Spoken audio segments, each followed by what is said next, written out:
नमस्कार मैत्रिणो, संगीता किचन रेसिपीमध्ये तुमचं अगदी मनापासून स्वागत आहे. पहा, इथं मी एक चाळण घेतली आणि त्या चाळणीत आपल्याला ह्याच्यात पोहे टाकून छान आपण पोहे दरवेळेस करतो, पण कधीतरी वेगळे पोहे करून तर पहा मैत्रिणो. चला पोहे अगदी छान असे चाळून घेऊया. पहा, म्हणजे काय होतं, कचरा एखादा अर्धा बारीक खडा वगैरे पूर्ण असा निघून जातो, किडा माकोडा. मस्तपैकी पोहे हे चाळून घेतलेले आहेत. पहा, पोहे आपण साईडला घेऊ आणि आता दुसरी तयारी. इथं मिरच्या घेतल्यात. पहा, हिरव्या, तिखट नाही आहेत त्या मिरच्या एवढ्या.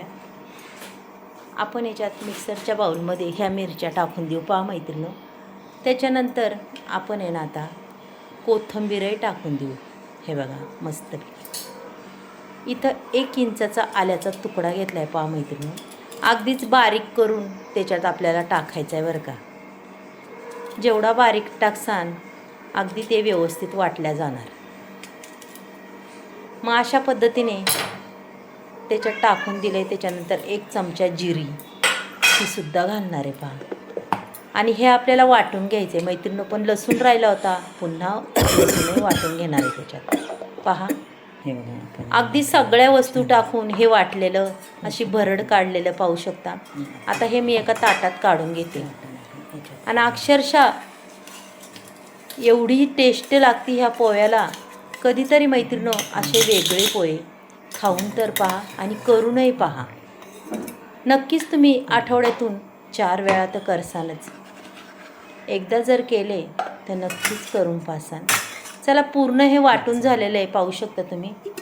त्याच्यानंतर मी गॅसवर कढईसुद्धा ठेवलेली आहे. कढईमध्ये आपल्याला 2 पळ्या तेल टाकायचे. पहा, तेल तापत आलं की आपल्याला लगेच शेंगदाणे, अर्धी वाटी शेंगदाणे घेतले, अगदीच खरपूस असे भाजायचे आणि ते सुद्धा आपल्याला टाकून घ्यायच्यात. पहा, पूर्ण शेंगदाणे अगदी छान खरपूस भाजलेत पाहू शकता. आणि अक्षरशः जास्त भाजले की पटकनी काढायचे, कारण की शेंगदाणे जर करपले तर त्याची चव मग पारच बिघडते. छान अगदी कुरकुरीत असे मी हे शेंगदाणे भाजून घेतलेत पाहू शकता. पूर्ण शेंगदाणे वाटीमध्ये काढून घेतलेत. पुन्हा त्याच्यानंतर आपल्याला लगेच जिरी मोहरी टाकायची आहे. बघा, अगदी छान पद्धतीने तडतडून निघाली की लगेच कांदा टाकायचा. 1 कांदा चिरला होता तो टाकून द्यायचा. कांदा बी अगदी मस्त पद्धतीने असा परतून घ्यायचा. पहा मैत्रिणी, खरंच खूप छान मस्त असा परतून घ्यायचा. कलर आलेला आहे कांद्याला. त्याच्यानंतर आपल्याला हा मिरचीचा खरडा त्याच्यात टाकायचा आहे. पहा की आपला लसूण आलं हे अगदीच त्याचा कच्चापणा दूर झाला पाहिजे मिरचीचा, आणि अगदीच मस्त अशी परतून निघाली पाहिजे. पहा, पूर्ण कच्चापणा गेला पाहिजे, म्हणजे अजूनच आणखीच चव लागते.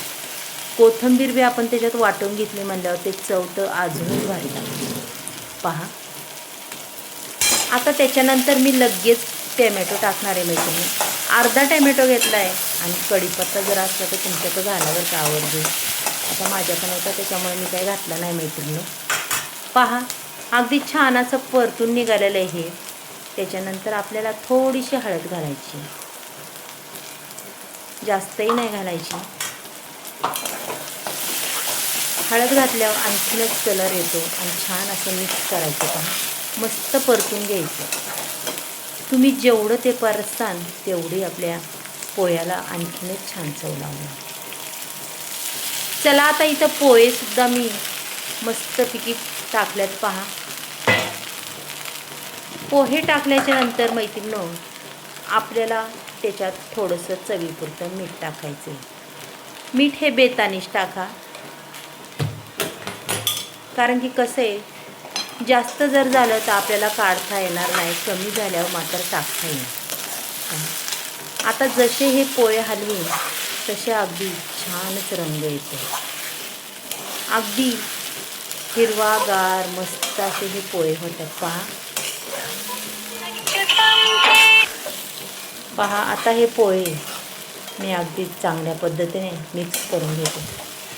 मैत्रिणींनो, पोहे गरम गरम खायला छान वाटतात आणि खरंच गरम गरम पोहे खाल्ल्यावर खरंच खूप भारी वाटतं आणि आवडीने खातात. पहा मैत्रिणींनो, कधीतरी असे वेगळे पोहे करून, जर तुम्हाला हे आजचे पोहेची रेसिपी जर आवडली तर नक्कीच एक लाईक, एक सबस्क्राईब करा. कुणी नवीन असेल त्यांनीही करा मैत्रिणींनो.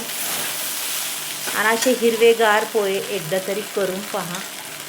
खूप छान लागतात खायला, चवही खूप अप्रतिम लागते. मस्तपैकी पोहे आपले आता तयार झालेले आहेत पहा. अगदी छान असं लिंबू पिळायचं आणि ते पोहे खायचे. वरून थोडंसं खोबऱ्याचा किसही टाकायचा. पहा मस्तपैकी. चला, पोहे झालेले आहे मैत्रिणी. कशी वाटली तुम्हाला रेसिपी नक्कीच सांगा मैत्रिणी. बाय.